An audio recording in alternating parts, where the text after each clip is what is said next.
Hello friends, welcome to my channel SushantChessWise. Today we are looking at the next part of the Milner Gambit. So we discussed the line of French advance in some detail. We looked at the side line last time. Now we will look at the main line today. Okay. So E4, E6, D4, D5. This is called the French advance. You can check the previous part in my earlier lesson. So now black goes for the move c5, attacking the base pawn. c3, white has to hold the center properly. Knight c6, knight f3, queen b6. So black is trying to put pressure on d4. After some time, black usually goes knight h6, knight f5, bringing more attacks on the d4 pawn. So one of the idea is bd3. This aims at the diagonal. Also it stops knight e7, knight f5 or knight h6, knight f5 when bishop might be able to take on f5. We can see that the d4 pawn is getting more attacked. So first black does cd4,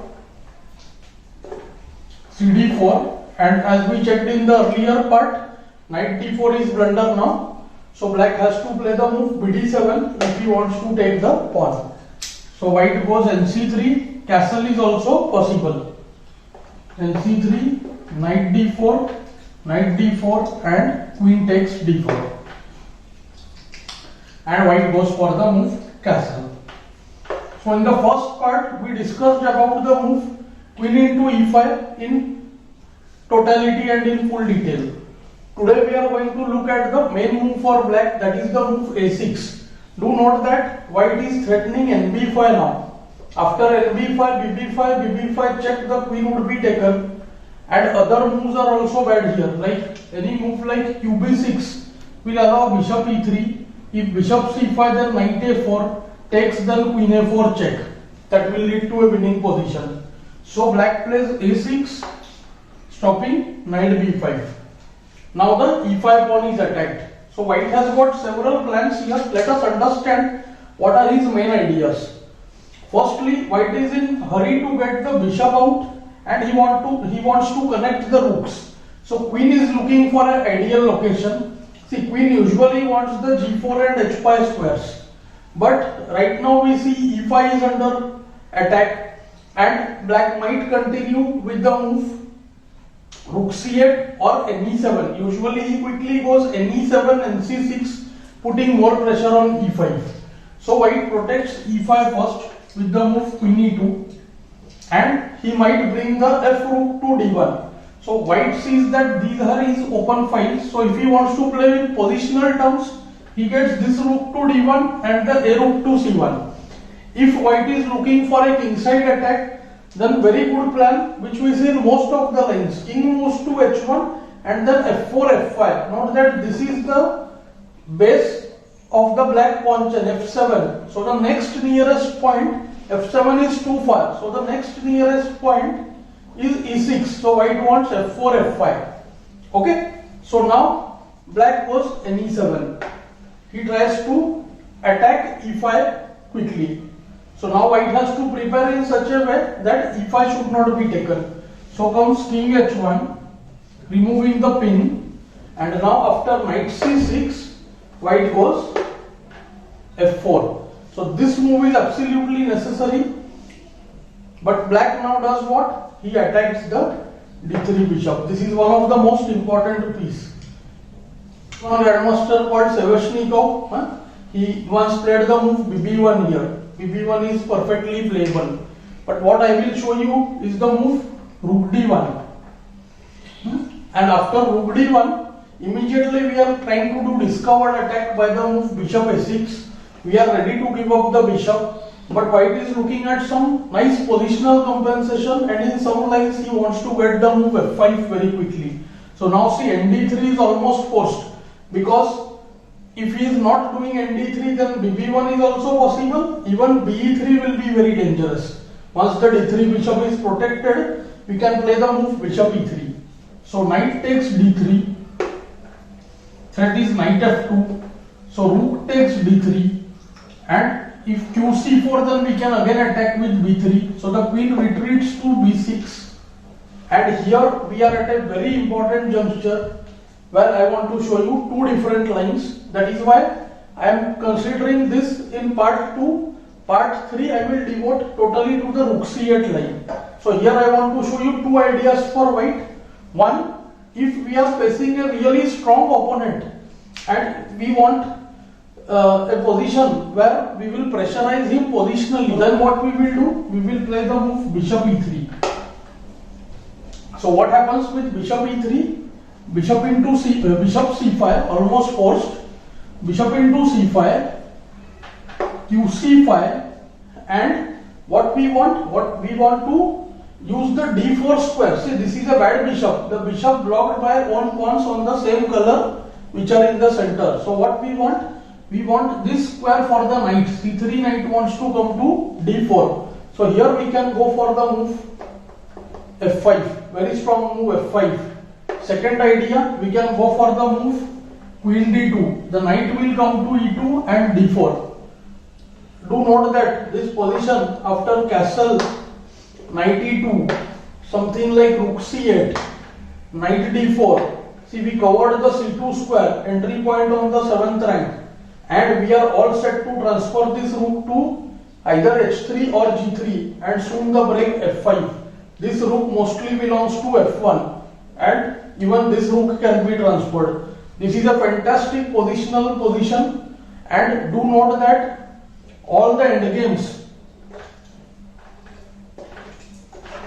with this knight versus this bishop will also be drawn. When the king reaches by force, it will reach e3. Even if the king reaches c5, he will manage kd3 and kc3. White will not lose this game. He can in fact go for the move b4 and push the king away. So this position is also drawn. Do note that. So the fear should not be there that we are pawn down and we will lose the game. So this is a very nice positional idea. Now I will talk about some exact moves so that you can remember the lines and you can play actually in the tournament games. So what we saw just now was the move be3, bishop c5, bishop c5, queen c5. When I suggested the move qd2, you can also go for the move f5 over there. Okay, now here I am going to make a second recommendation, which is not 100% sound, but I find it very interesting. We can try against some strong rated players, but may not be like 2300, 2200 against them. Maybe it will be little, I think little inferior against them. So the move is but very interesting. The move f5. Okay, and it is very difficult to exploit this move. I will show you some very interesting analysis. Firstly, let us see what white wants. White wants to open this bishop. He wants to put pressure on e6, and he is really giving choice to black what he wants to do. Right? ef is out of question. Ef allows nd5, and white's position is very good. So now what happens is black has to choose what he wants. So either he can go for be7, he can go for bc5, or he can go for the move bb4. Okay? We'll discuss each one of them. So let's get started. First very obvious move is bishop c5 because we want to stop be3 now. c5 is played, then white goes bishop g5. This stops the move long castle. Okay, and we want to play f6 at any given point. Let's say black does castle, then immediately f6 is very dangerous. So this is big problem. No one wants to have this position.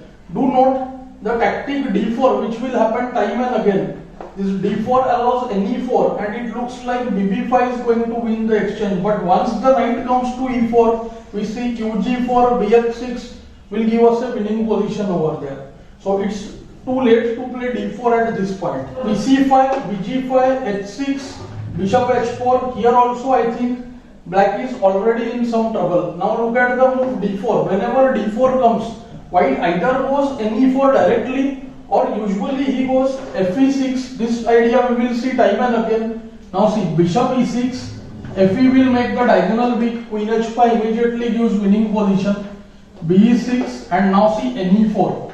The whole concept is based on this tactic. And now after bishop c4, this diagonal we are seeing that is slightly weak for white, but what happens? Knight d6 check, or knight into c5. Both are very interesting. See, knight d6, forced to take bd6, ed6, and we can easily make out white has become winning over here. No time to take the rook. King f8 just allows qe7 check, rook will be free, and bishop e6 allows the move d7. So d7 is making the position totally losing. King can't go to f8 because of d8 queen.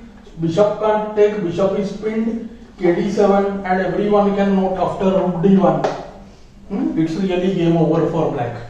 So at the cost of just one pawn, this will be lost immediately. At the cost of one pawn, white's position has become winning. Let's follow few more lines. Let's look at the move bishop b4. This is like a very active move, but the big problem we know that black is unable to castle short. The moment he castles short, there are serious issues. Let's look at the analysis. Bishop e3. Now bishop c5. One good point about f5 is whenever we have this b3 bishop c5 position, if you compare with the previous line, we have gained an extra tempo f5. That makes the position very good. Now see, bishop c5, queen c5, and here white has a very strong move qd2. This time qd2 is even better as compared to the previous line for obvious reasons. We have already the move f5, and do note that after castle f6, white is totally winning here. Absolutely no defense. gf only move, otherwise queen at g5, g6, queen h6, threatening mate. So after gf, amongst many moves, we can do the move rook h3, idea qh6. We can also play the move ef, again threatening qg5. Maybe he has to go king h8, and now see, again we can do the move queen h6, forcing rook g8, and after rook g8, rook h3. And there is no defense. White wins the game. Okay, let's go back to the position. So after f5, maybe black can try the move bishop c6, waiting for things. Okay, and now what white can do? White can play the knight to e2. This idea is very good. He wants to take the knight to d4. He is trying rook c1, and he is really active. Queen f2 will be met by rook f3.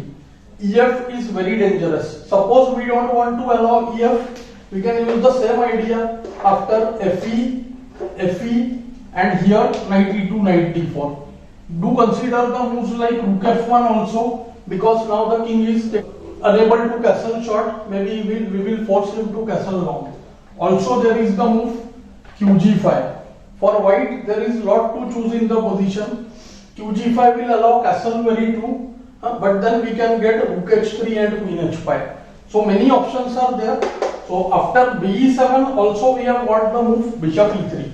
Okay, now finally what is there? To most of the moves we see, even rook c8 we have got bishop e3.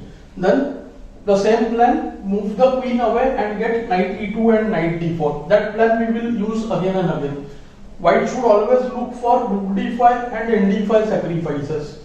Similarly, whenever this bishop moves, there is fe and queen h5 check.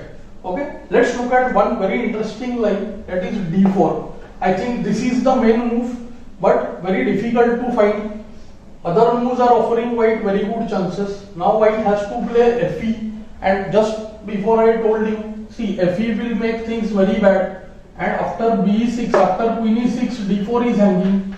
So after bishop e6, knight goes to e4. And do note this method again and again. Whenever he tries to win the position by bishop c4, knight d6 check, and the game is over. Bishop into d6, ed6.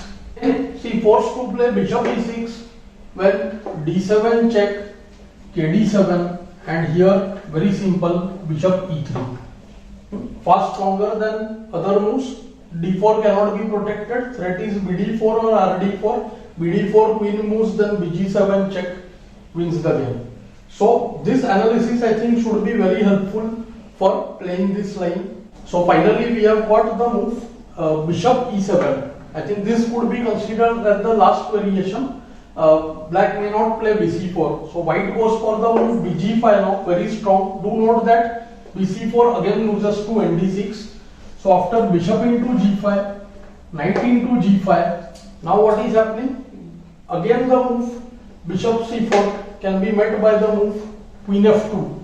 and after queen f2 we are attacking f7, so it's not possible to take the rook because bishop into d3. It can go for the move queen f2, bd3, qf7 check, kd8, and now the move rook c1, not allowing the king to escape, and the threat is knight e6 over here. Do consider the move q g7 also, which can give a winning position. Now we are having threat of nf7 and nd6, okay, and also the rook is coming to c1, so this could be also considered like a winning position over here. So I think this much analysis is more than enough to play this line successfully against various range of rated players.